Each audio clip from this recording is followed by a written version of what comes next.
We went there the next summer and we had a magical day. It was the first time I got to meet his parents in person because we didn't get to see them on our last trip.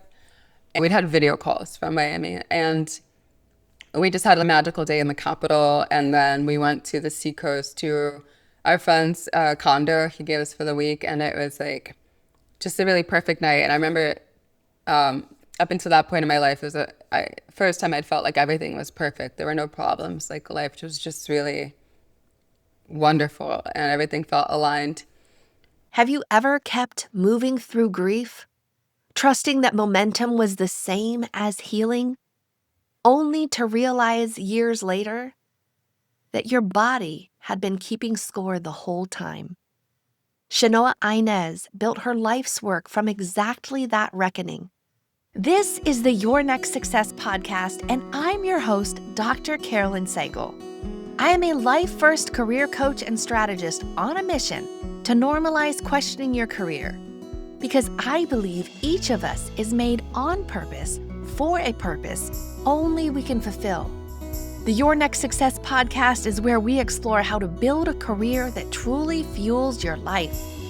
We talk about self-discovery, smart job search strategies, professional growth, and you will hear stories from people who have navigated big career transitions themselves so you can create a life-first career and become your own version of authentic success.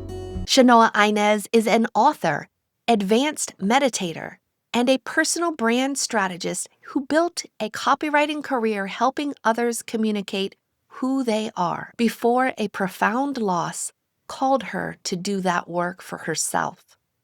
She is the author of Dream On: How to Create the New Life of Your Dreams After Upheaval or Loss, and is the creator of the Magnetize Your Personal Brand program, which helps business owners develop their presence from the inside out. Chanoa Inez has always been someone who moves toward beauty and the life she can picture. She followed that instinct through cities and careers, all the way to a moment that changed everything. What she found on the other side of grief and the inner work that made the return possible is what this conversation is about. Let's listen in. Chanoa Inez, welcome to Your Next Success. I am so thrilled to be having this conversation with you. It's so great to be here, Carolyn. Thank you. So we are going to get to all of the amazing things that you do. You are an author. You help so many people with their transformations and transitions. We're going to get to all of that beauty that you put out into the world. But I'd love to dial it way back. Can you help us understand, where were you born and what was life like for the very youngest Chanoa? I was born in upstate New York. Well, technically not upstate, but an hour out of the city. So I'm not from New York City. And life was really interesting. My grandmother mostly, she kind of like, co-raised me as a child because my mother was in college and getting different degrees. And me and my friends, I had a core group of friends who some of them, their parents were stay-at-home parents. So we had all these like little adventures. We spent a lot of time outside.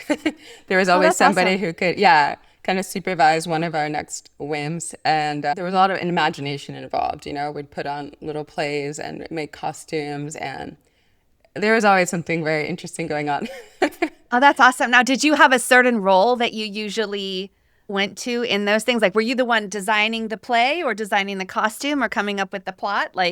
No, well, I did help with the plot, but it really depends on what the next project was. Yeah, so That's cool. that is interesting though. Storytelling. Yeah, for a so long your time. core group, like even at that very, very young age, you kind of took turns. Yeah, Oh, for that's sure. cool. What was your mom studying? She's a registered nurse. So, Oh, nice. yeah. My mom's a nurse also, and she took me to some of her college classes. I just thought, well, that's kind of neat when I kind of recall that. She's like, yeah, I was taking you to some of my finals because I didn't have anywhere else to take you. And the professors were so kind that they let me come, and people loved holding you and all this. And I'm like, what? Is this why I love learning? Yeah. Well, I love reading, and my mother took me to the library with her often. So nice. that's really, I can relate in that parallel. Yeah, that's so cool. Okay, so when you started getting into school, were there any particular subjects that you enjoyed more than others? I I mean, again, I was a big reader, big reader. I knew all the librarians and loved going to bookstores, but I don't think any specific topic in those early years. I just really loved school. And then when we moved to Florida, it was very different. Our schools were much more challenging in New York than in Florida. I mean, I always had like straight A's as a young child, but in Florida, I really should have skipped 3 grades academically, but I couldn't do that emotionally, you know? Yeah. So they didn't have me do that. So I would just ask for extra homework for fun, honestly, because it was really, it took a few years for me to like, I get it. yeah. And then I started taking more advanced classes, so it'd be more challenging. But also I had, help. So not only were the schools more challenging in New York, but my grandmother would teach me outside of school. So would my mother. So like everything like, how to multiply and things like that. I always learned the summer before at home. So I was Oh, always wow. ahead, yeah, in those And early years. what kind of interests or passions did your grandmother have to be teaching you all of these things? Was she just a wise woman or like what? Yeah, I guess that's just it. She was very wise. She's still with us. She's 101, and she has Wow. affected many people's lives in great ways. But she Oh, taught me that's how to read when I was 3, so I have to give her that's credit. amazing. She had a lifelong passion there. Outside of school, were there any particular as you were, and you're realizing, yeah, you pretty much take on well to everything. Maybe because reading was such a strong foundation, you were able to pick up any subject. Outside of that, were there any other activities or things that you enjoyed more Uh, so than others? in elementary school, or I don't know when you moved to Florida. I don't know what age that was, okay, right? yeah. Yeah. So I was a Girl Scout. I was a Daisy in the little blue uniforms, and then a brownie. And I wanted to continue when I moved to Florida, but they didn't have uniforms, so I was, very Wait, disappointed. I said, I'm not you going to didn't. wear a T-shirt that reads Girl Scouts USA and khaki shorts. So actually, I left. I asked for permission to stop doing Girl Scouts. So when we moved there, so. And then I didn't play soccer either. The activities were very different. I think just how everything was set up, the convenience to my school, what my Yeah. friends were also doing, they were also in that. So the parents could take turns, taking us there. So my Yeah. activities changed a lot when I went to Florida. But I was lucky because my next door neighbor, she knocked on our door early in the morning the day after we moved there. And apparently she'd seen me move in and she was just like a little adult. She knocked on our door by herself and she told my mother, she's like, where's your daughter? She looks like my age. I want to meet her. And she ended up being my That's best friend. amazing. And Oh. so that was nice. We had all of our, adventures and we loved, I was a big horror fan, oddly enough, as a child. So we would read all the scary books and watch, all these scary movies. And some of it was just too much. And I was like, you can't watch that. So we'd like hide our scary books and we have to take turns hiding that. What's it called? Real Scary Stories. They just made a remake, the Oh, yes. movie. Yes, yes. Yeah, all that stuff. So it was great. But, riding our bikes and spending a lot of time outside still. So a lot of activities, I would say. Outside, I loved playing outside with friends. But I think I did a lot. I still did that in Florida, but I got to do it a lot more in New York. I think just logistically or how everything was set up, how close my friends lived nearby. Yeah. Now, what age was that transition, the And moving? 9. But so lucky for you, you meet this beautiful, amazing soul who becomes your friend, who is Yeah. very brave to even come over, and that kind of set you up for success with that. Now, how about moving into middle school, high school? Did you add on or shift any other interests or activities? Middle school was very complicated for me. It was just like a very complicated time in my life. High school, I did do like a morning, kind of like the school news. I did get to go on that for a bit. That was interesting. That was like super random. I think that might have only been like 1 year. I don't know if that's like 11th grade or 12th grade. But what I wanted to do career-wise was very different, in those Yeah. times. So What did you think it was going to be? I don't know if it's because I watched so much X-Files or whatever, The Silence of the Lambs, but I wanted to be an FBI agent when I was in middle school. And then later, I didn't want to be that, but then I decided I wanted to be a doctor. There are a lot of medical professionals in my family. And so then I wanted to actually be a forensic pathologist. And that's what I wanted to be until really I started college. And then I decided, oh my God, I realized I would be trapped. I would have to stay in South Florida for 12 years, which I did not want to stay there for 12 years. And then also have to rely on my parents because 12 years of college, you know? And so I came out because I was already living on my own. So I was in school for like 6 months and I was like, I'm not doing this. I'm going to be stuck here. But that's what I wanted to do. I had whole science projects and everything in high school about that. And I still find it to be very fascinating just because it kind of combines, there's like detective work, you know, detective, you're finding clues on a body. There's surgery and also the psychology that's involved with, you know, if you think about like the psychology of a criminal, if it's a criminal, you know, case, which, yeah, forensic pathology. So I always found that to be really fascinating, but that wasn't my path. I'm impressed that you listen to yourself, right? Because I now I know there's ages and stages that there could be life or career transitions normally and naturally, right? So one of those is that 15 to 18, then around 22 to 26, then every 7 to 10 years afterwards. But a lot of times people don't, especially in the younger ages, they kind of override of their gut feelings or their intuition about something because they feel like, oh, well, I have to do this because I just decided, or everybody's counting on me or something of the sort. And you were starting to tune in to yourself even more so and projecting what that life could look like and taking advantage of that. Wait, I don't think that this is something that I actually want to do. I don't think this is my path. Yet you still had these inklings. So this adventure, this desire for adventure, this desire for traveling, this desire for doing other things was already starting to be present and trying to be in one place for a long period of time that you didn't necessarily choose to go to that place. You just came to that place. You're like, yeah, no, not for me. So that's very awesome. Now then, what did you transition into after you're like, yeah, no, not that? And then what did you choose for that next phase? I took, I believe, 1 year off of school. It might have been a year and a half. And then I almost didn't go back for a while, which could have been a mistake. A close friend of mine passed away in the Iraq War in a very strange way because it was an area where there had never attacks before. And he did contracts, you know, he's a Marine. And so he did contracts and he was opening a photography studio. And I was just like, don't go back there. Because like, I just need to go one more time, get this money. And it was a crazy thing, like guarding a diplomat and car bombing in a place where that never happened before. It was literally the first one.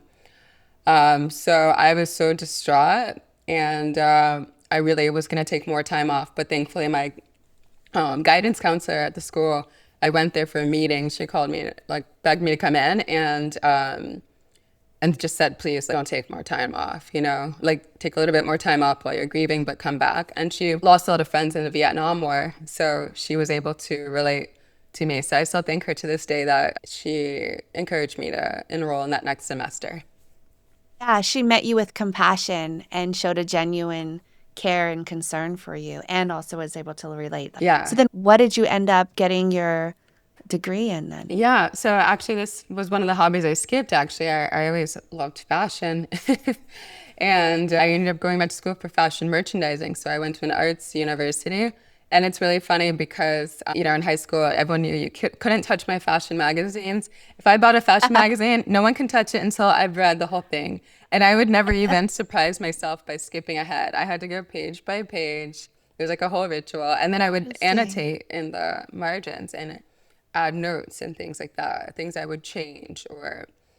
Oh, nice. Yeah. So it's really funny cool. because, yeah, one of my high school best friends, she wanted to study fashion merchandising, which is essentially everything in the fashion industry except for design. So you're talking copywriting, which I ended up going into, store planning, styling, like literally everything, merchandising, buying, store planning. And I didn't know what it was. And she told me in high school and I said, what's that? And I said, oh, okay, it's interesting. And it's so interesting because she ended up doing something else. And then I ended up doing that years later. So it was just a very strange, like full circle moment. But I loved it. I really loved my school. I love the creative environment. I could sit down in the computer lab and I liked it because I remember I didn't have a Mac at the time and I really wanted a Mac. And We had all Macs with the giant screens in our computer labs, and I would go there, and you could be sitting next to a graphic design student, next to a visual arts student. So there's just the conversations that were going on there. It was so, I found it to be so fulfilling, you know, like there was always a creative conversation going on. There was always something inspiring happening. So I loved spending time on campus too. Yeah.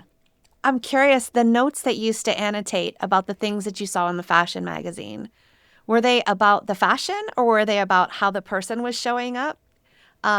Like how you thought they could be presenting? Like, I'm just kind of curious because one of the things that you went into in one of the chapters is about helping people in personal branding. And of course, that's going to be like how they're looking and showing up. So I'm just like, was that seed there then too? It must have been an earlier version of that. It could also just be like, you know, it wasn't always just the fashion. So it could be an article and then I'm seeing, I don't know, a villa in Lake Como. And I'm thinking about, you know, what are the things that I like about this? What elements of this could be brought into my everyday life, the way that I'm living? So I was always just thinking about, I guess beauty always inspired me, but it was deeper than that, like art, Yeah. culture. It's very interesting. I would take notes about places I want to travel to one day, and I hadn't been to any of those places. So it's really interesting because I ended up living on my own as a young adult at 19 in South Beach, and my friends were from all around the world. At that time, South Beach was a, you know, cultural, we called it a village, the people who lived there, because only 23 blocks. And you know, you go to the grocery store on a rainy day and you see like 15 people, you know, but people were from all over. You had friends who were like snowbirds. So I had friends from, you know, Canada. I had friends from across Europe, South America, you know, the Caribbean. So it was really interesting because I would have conversations with friends and they assumed I was well traveled. And someone would ask me if I went somewhere. I was like, I've never been there, but I just knew about it because I'd read so many things. So it was very interesting. I always kind of felt like a citizen of the world, even before I'd only been to like a few countries. So. And so, to that point, had you been out of the US? Like, and where had you traveled? I went back and forth to Jamaica a lot, and I did 1 year in boarding school there. My family's from there, so that's why I went back and forth so many times. Only the Bahamas up until that time as well. The UK early, well, I was still in college, yeah. Yeah. Interesting. Yeah, so not much Yeah. travel then, but I felt like it was so strange. I felt like I'd been everywhere. But I guess also having friends from different places, you just learn so many nuances about different cultures. Yeah, so it was strange because people would always ask me, like, where are you from? My accent wasn't like I was from Florida. I didn't have an accent that people would say it sounds like a New Yorker.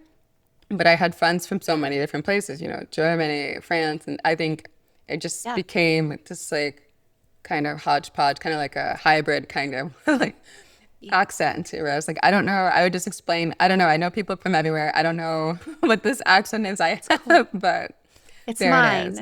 Yeah. And then Yeah. it changed later, of course, when I went to Montenegro. And so, after you graduated, then what? Or did you do any sort of internships or did you have any initial paid jobs doing what? Like, as you're growing up? Yeah. I love your questions. This is a fun memory lane. Um, I I had to volunteer a lot to graduate, so that was fun. I volunteered with one of my professors. He was a top fashion stylist, so that was fun. I got to go on the shoots, and then I volunteered backstage a lot as a dresser, which a lot of people don't know what that is.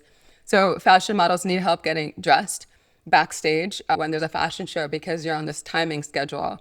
Yeah. And there's also prep before the fashion show because, you know, you either want to sell the goods that they're wearing or they're gonna have to travel a lot and be used for photo shoots and other fashion shows. So they need to be in good condition. So like we would get there early and we're like putting tape on the bottom of the shoe so that they don't get ruined and things like that, you know. So, how did Montenegro even get on your radar and what was the draw for Montenegro?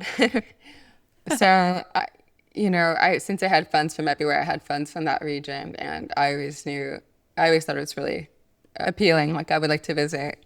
But then I met my boyfriend. He was from Montenegro, and I learned so much more about everything there, the culture, and I even liked the language, and I started learning it slowly.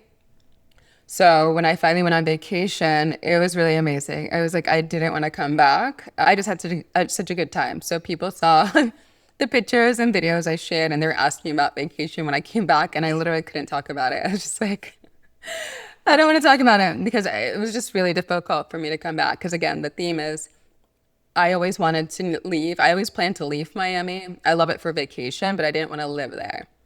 Gotcha. And so once I went there, it was just like, oh my gosh, how do I go back home? So my boyfriend and I agreed to go back the next summer to move out, put our things in storage, see how it works with both of our businesses, stay like the whole summer as like a summer vacation. And then after the summer, see how it goes with our businesses, see if we even want to stay, and then go from there. So And you had your copywriting, so and you could do that from anywhere, really. Right. So that was your plan? Right. Yeah. There are a lot of well-off people for sure in Montenegro, but the general like salary is much lower than in the US, you know, like for an everyday person, or say an average salary. So when foreigners move there, so yeah, it made things much easier, like to have the independence, to have your own money coming in and not having to, you know, get like a work visa and all that kind of stuff. That's a good point. Okay, so then what happened? We went there the next summer and we had a magical day. It was the first time I got to meet his parents in person because we didn't get to see them on our last trip. And we'd had video calls from Miami, and we just had a magical day in the capital. And then we went to the seacoast to our friend's condo he gave us for the week. And it was like just a really perfect night. And I remember up until that point in my life, it was the first time I'd felt like everything was perfect. There were no problems. Like life was just really wonderful and everything felt aligned. And the place was huge. So he asked if he could invite his parents, and I was like, oh, yeah, please. So we called his parents and we're trying to convince them to leave because the capital of Montenegro in the summer, it's like Rome. It's very, very hot and hard to breathe in the summer. So they were thinking about it. And then, yeah, it was just beautiful. Dinner, we went to dinner, there was live music, and nobody was dancing, but of course, how Bodo was, he just took my hand and we started dancing. And it was just, everything was perfect. But unfortunately, I woke up in the morning and he did not wake up. So he passed away in his sleep from a clot. And, you know, my life as I knew it up until that point was certainly over. It was the start of a new life. Yeah. I can't even imagine. So you're feeling that everything is falling into place. You're in this beautiful Montenegro that you had, after you had seen it, you're like, this is where I want to be. You have the relationship, you have the family experience, the start of your beautiful next chapter of your life, and then not. And then not. Everything. It was like Yeah. nightmare. I remember just nothing felt, you know, waking up and feeling like I was in a really, really sick nightmare. It was just so confusing and shocking and traumatizing. In contrast to, you know, people told me, well, look, he got to pass away peacefully in his sleep next to you. And I think that's great. And I'm grateful for that, you know. But it's really interesting to see that contrast because I woke up and saw him there like that. It's like essentially the second day of our new life, you know. And I couldn't process it well because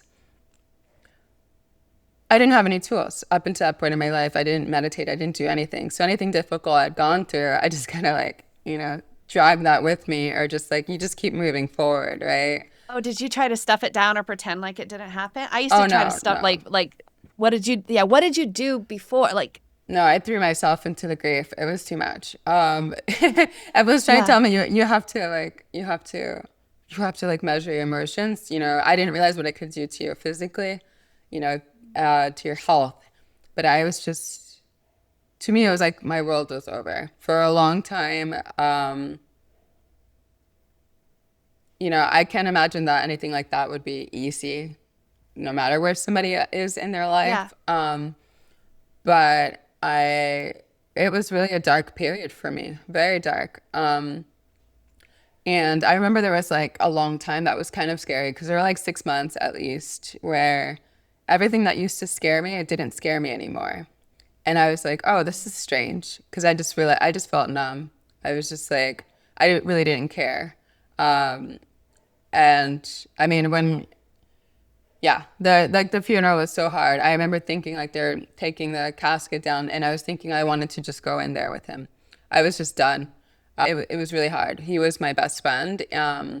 We did everything together, and I was just too young. You know, in your 20s, you have nobody's telling you your partner might pass away. You know, somebody much older Right. might think that could happen someday. Might have heard of that happening to a friend. And he was older than me, but still young and healthy and vibrant and had a lot more energy than me. And it was just, I just, you know, it was blindsiding. And so I think I was really in shock for a long time. Were there any words that people tried to tell you that were actually helpful? Or any word? I always Thanks for wonder, saying right? that, because there are a lot of like, it not helpful.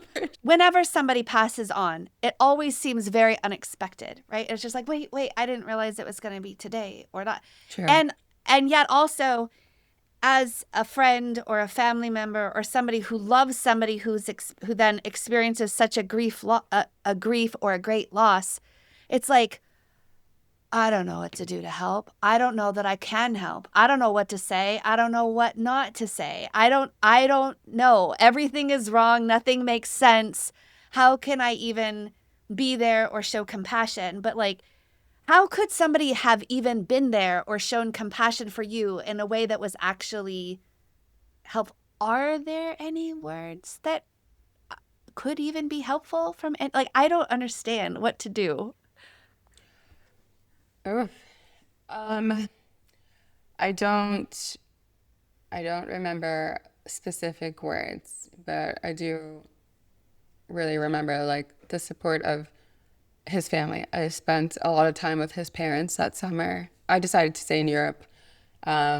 His sister, who was already a close friend of mine and still is, she's like family to me.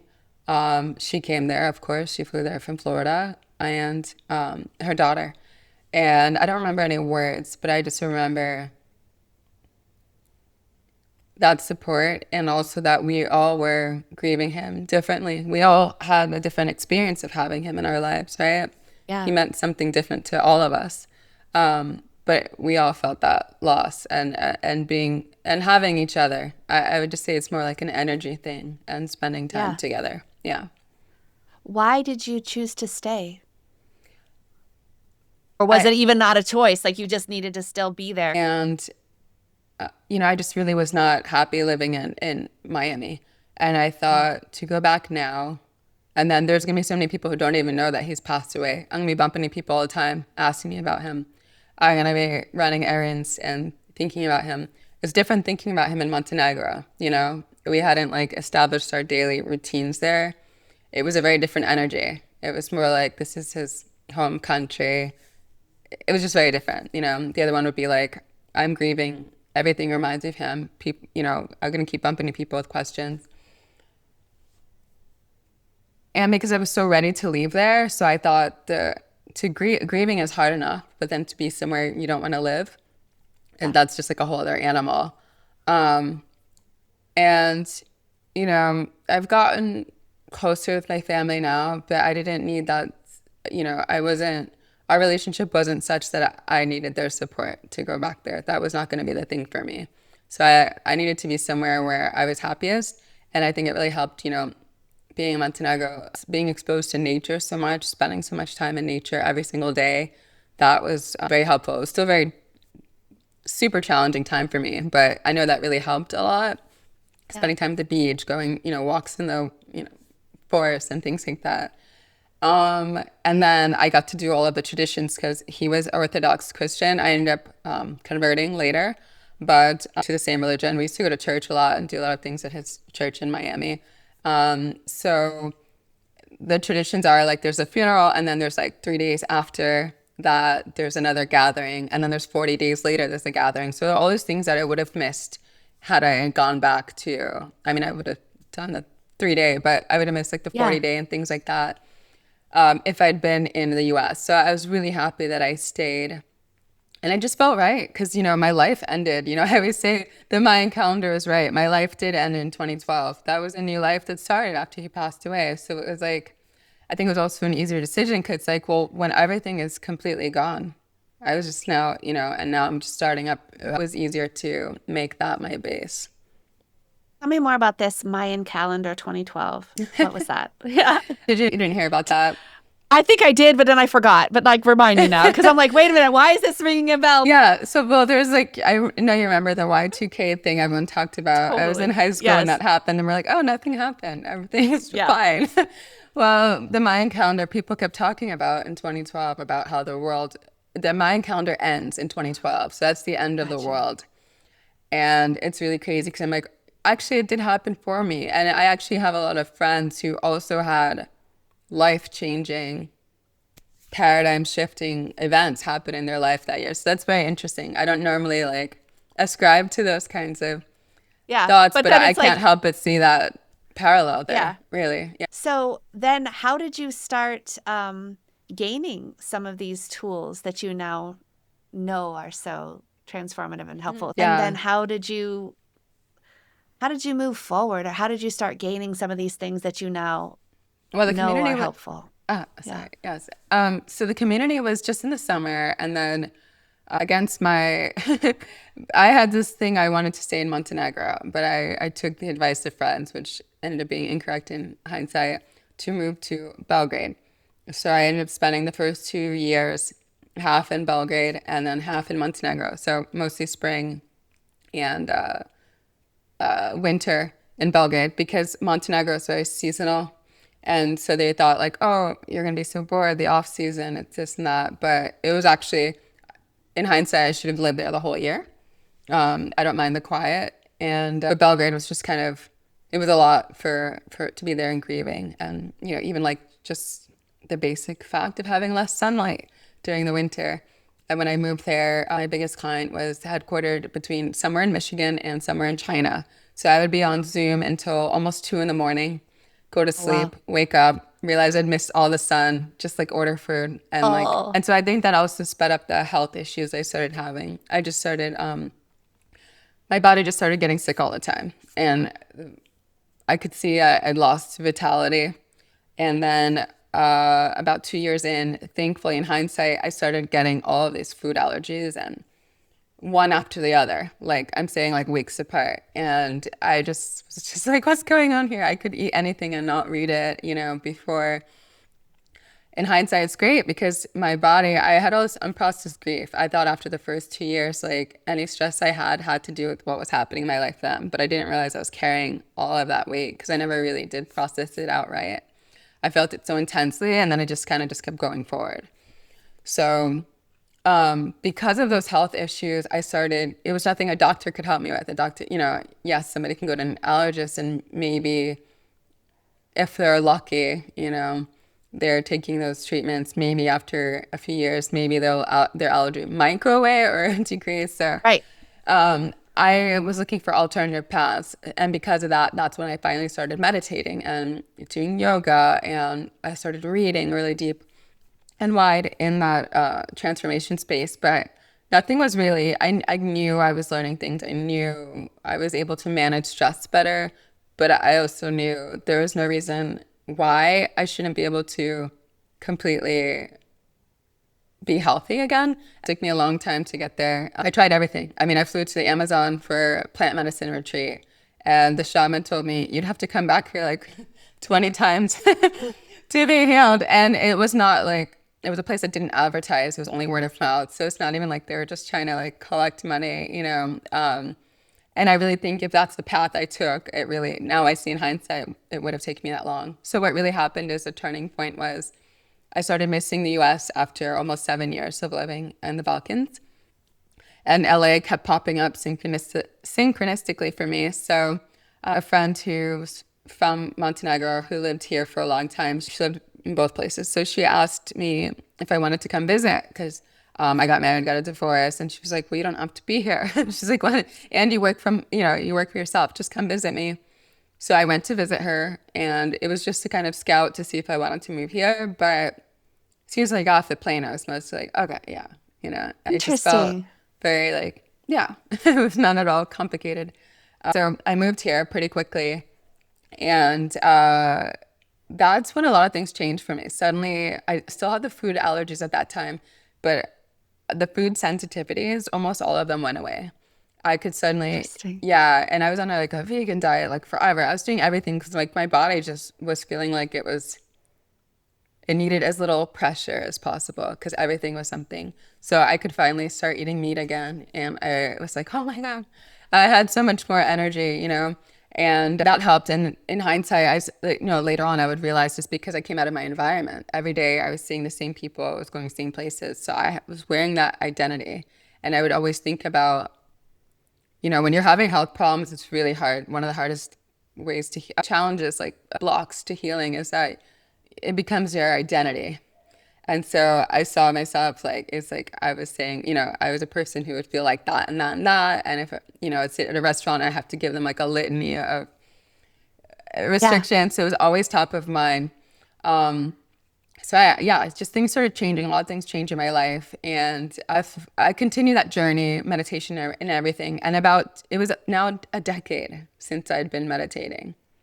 And I started doing a much more advanced form of meditation. Oh, I'm skipping something. Sorry. Right before that. So shortly before I started doing that, I ended a romantic relationship in LA. It was a very difficult relationship ending. And a very good friend of mine. So the two people I spent the most time with was that person I was in a relationship with, and then a friend of mine. And the friend, she kept saying how terrible it was, how it ended and everything. And, kind of like just pointing a finger at this person. And it was funny because I went to sleep and I woke up the next day and I thought, oh my gosh, that friendship has the same exact dynamics as that romantic relationship. So I told that friend that, and that she had to change or we're not going to be friends anymore. And she said she couldn't change because she had too many things happening in her life. So now you have like another loss. Another loss right after. But it was so freeing because I started seeing everything so clearly. And I finally understood the concept of self-love because I thought I understood it, but it was very cerebral. I didn't get it because I thought, self-love, it comes through in our actions. And I thought, how could my best friend and my boyfriend be people with like, these dynamics were just terrible. And then I realized I picked them because I had a victim mindset. So I needed to be around people who would treat me like I was a victim. Oh, interesting. Yeah. Oh my gosh. It was like, how did I not see this all these years? And then I realized I'd had a victim mindset since I was a child. And then when Bodo passed away, it was definitely a why me situation. I was so angry. Like, how could this happen to us? Why did this happen to us? I was angry at life, And it was so freeing, though. It was jarring because, like, how did I not see it all these years and working so hard to see it? So I started I found out about this more advanced form of meditation, and I basically made it my full-time job to work on inner work, personal transformation outside of my business. And I'm saying sometimes even 4 hours a day meditating and just finding all these patterns and insights. It really felt like I've been working on this so long, and if I don't figure it out now, I don't know what's going to happen. It just felt like this strange urgency. And it was wonderful. And then I got to a point in my life where I'm like, oh my gosh, everything is just wonderful. My health, I reversed every food allergy except for one, and that one's weaker now. I can kind of eat something here and there and don't have to take anything. So I know that one's going to go away. And many other things. There were like chronic ovarian cysts. There were a 5-year bout of tendonitis I stopped treating, and then it went away. I was just meditating. Wow. And yeah, it's just wild. And so my life completely just turned around, and I got home one day and I realized, oh, I only just stepped out of that cloud of grief. All this time, that was the grief I was carrying. And then my next thought was I have to write a book because nobody should have to, it doesn't have to take that long. We certainly need time to grieve, but a lot of people get stuck, and that's what happened to me. I didn't realize that in the transition between the early days of grief and moving forward, I didn't see the subtle signs, and so I started shrinking back. My dreams became smaller, and I internalized a lot of the pain, which then manifested into those health issues, and it affected every area of my business. Of my life, including my business, because, trying to negotiate when your confidence is shot, your self-worth is shot, it's like, it's a whole thing. And that's how I ended up writing my book. And then writing my book, it was just like, except for the editing process, it was just like, it just flowed through me because it's really this whole, everything I went through, everything I learned, it just came through. And I realized there's this roadmap. We can't avoid pain and it's not healthy to do so, but there's no reason for us to, no matter what happens, we can always come back from it. And, it's really important to know that we can reinvent ourselves no matter what. Now, I'm curious through all of this turmoil, all of this 10 years, and you were writing, for others, as part of your business for helping their businesses. Were you writing about your own personal experience? Like, did you keep a journal like your whole life, or did you write little quips about yourself, or did you separate and you were writing about some place or something else, but not your own experience? I wrote for clients. So except for maybe some LinkedIn content, I didn't really write about myself. I had a friend who was urging me to write a book after Bodo passed away, and I'm so happy I didn't because it would have been a very different book, a very dark book. The world seemed so bleak to me at that time. Yeah. I wrote some poetry during that time, and it's just like the darkest thing I've ever seen. Yeah. It was just, I really was just so distraught and angry about life. So I'm happy that stuff didn't, I didn't share that with the world. I shared that with people in my close circles. But that's not the message. And it's okay that I was so, Yeah. my optimism was, turned completely inside out, certainly during that time. It's okay. But I'm glad I didn't write a book during that time because I would have been writing from a very limited perspective. And, I was still in it and it would have been so filled with pain. And I don't think that would have been a useful tool to have brought out into the world. Not even a tool. I think it could be dangerous to, kind of encouraging people to throw themselves into grief or pessimism, let's say. And so the book that you did write, it's very optimistic. I've listened to it. It's amazing. And it's not like so huge that it seems impossible to get through. I feel like it's a nice, reasonable, helpful, wait, this is approachable. I think I can do this. I think I could listen to this chapter while on a walk, or I can read a chapter in a day and I could get through this in a couple of days. But it's the type of book that there's some prompts that you give for people to kind of think about and to kind of go back to the book is dream on and to keep dreaming and imagining what they want to be able to do. And it takes time, right? So I feel like it's not just a one-time read. It's a read it, go back, do it, go back, do it some more. Because I feel like each iteration is going to be a deeper, maybe more meaningful experience. Was that your intention? Yeah, it's not meant to be intimidating. And I really wanted it to be able to resonate with as many people as possible because we all deal with loss.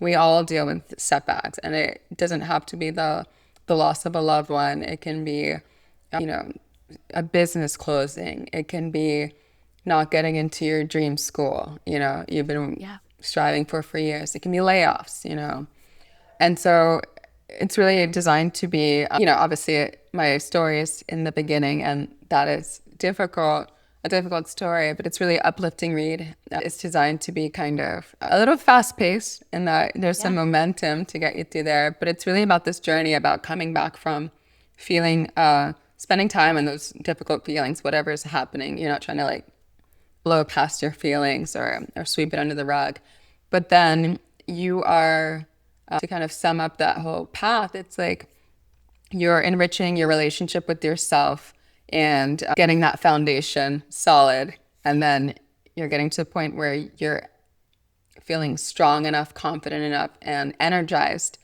where you can now start to dream big again. And you are now going to, you're in a place where you can start feeling excited about what comes next. And, that doesn't mean that you don't, obviously I'm not, I don't feel like I'm in grief, but I'm still always going to grieve Bodo, right? So it's not about you're not, you can still honor the past and move forward. And then what you also start to realize, in the case of a loss of a loved one, you start to realize they would have been thinking, what took you so long? What took you so long? Why were you living in limbo for so long? They want you to be happy. But yeah, so, the last chapter is the longest chapter, which is the funnest chapter, dreaming on, where you're learning how to dream big and you're getting, in tune with your passion and your purpose and really seeing what could be next. And everything else, it's really building yourself back up again. But I designed it to be, it doesn't feel, I think, heavy or too serious. It's serious information, but it feels relatable. Yeah. And the exercise is also designed to be very approachable. I wholeheartedly agree. And I absolutely thoroughly enjoyed going through that. So thank you for giving me the opportunity and for putting that out into the world. I think it's definitely going to be one of the resources that I recommend as kind of complimentary for some of the people that work with me, because it approaches in a different, a complimentary way to a lot of the things. I'm trying to help people sometimes understand, like, from an assessment driven, like an objective performance-based measurement, like what are your abilities and this and that. And yeah, let's come up with a vision for your life. And there could be still some things that need a bit of healing or need a bit of exploration and dreaming beyond some of the foundational things that I have. And so I'm very happy that there's another resource that I could add to and help share the work that you've done, the transformations that you've had personally, and that I know you've helped so many others who've read your book or worked with you. So how do people work with you if they want to at this point? Thank you for the kind words and the support. So shortly after I finished my manuscript, I was thinking about how everyone keeps talking about the importance of having a personal brand. And that's definitely true, especially since so much of the work that so many of us do is online. But the focus is usually on the external considerations, and they play a role, certainly. What does your website look like, your social feed, and things like that. But the most important aspect is actually who you are. And I realized that because, the time when I was going to make my business full time is when I was in the early days of Grieve. So took those first few months off, but it was still very raw. And so I combined some principles from my book, Dream On, and then my lived experience and also my copywriting and messaging strategy background to help business owners develop themselves from the inside out. So that looks like, my definition of a personal brand is the essence of who you are and how that essence is perceived. So it's working on all of that inner work and then how you engage with yourself and others. And then we get into the more classic things like communication, positioning, and messaging. And it's really important because whether that's business owners who are afraid to be more visible and they know they need to be more visible for their businesses, or if they've reached a plateau and they realize it's not really anything I'm doing. I know it's something about me. It's really important because I think also it's very empowering, expanding our networks, getting better opportunities. That all starts with who we are and how we're showing up in the world. A lot of people are showing up as this kind of avatar of whoever that most successful person is in their field. They're just kind of mimicking what they're doing. They're speaking like them. They're posting like them. They're putting on this mask that they don't want to wear. They're terrified when they have calls with clients or when they have presentations, on Zoom, because they are they're putting on this role. So it's like physically exhausting, and they don't realize that they would get much further and resonate with people on a much deeper level if they actually showed up themselves. And that's really where a lot of this magic happens. Or even I gave myself an example, like negotiating better, having better boundaries with clients and things like that. The client issues I had when I first started my copywriting business, I haven't had those challenges in so many years. Like, they're just unheard of. I love all of my clients. I love, it just doesn't happen. But we attract what we are in our lives. And if we're not feeling solid, if we're not feeling sure about ourselves and our purpose, then we accept opportunities that are a bad fit. And just because we're afraid, we're like, oh my gosh, I don't know what my revenue is going to be next quarter. Let me take this opportunity, even though this client doesn't respect me, or even though this is not really what I want to do. And so it's really freeing when we realize that so much of what it takes to be successful is in our hands, even in this world that has so many unknowns and so many things that are outside of our control. Awesome. So to find you is the best place LinkedIn, your website? I'm most active on LinkedIn. And my website, you can find everything there, my book and my programs, chanoainez.com. Awesome. And now, from this vantage point, how do you define authentic success for yourself? Ooh. Authentic success is success that aligns with my purpose and my values, but also my passion. I can't just check those boxes. It doesn't make me feel good, and is it really in line with the life that I want to live? And I just want to make a note on values, because a lot of us mention values, but then we don't actually know what all of our values are. So I urge all of your listeners to go home and write those down and keep them handy and screen everything through that list. Thank you so very much for all of your time, for sharing more of your backstory, your transformational stories, and this beautiful book, and the ways that you just really bring your joy, your light, your transformation to the world and make others also believe that it can be possible. So thank you so very much. Thank you so much, Carolyn. I appreciate it. Thanks for listening to Your Next Success with Dr. Carolyn Sengel.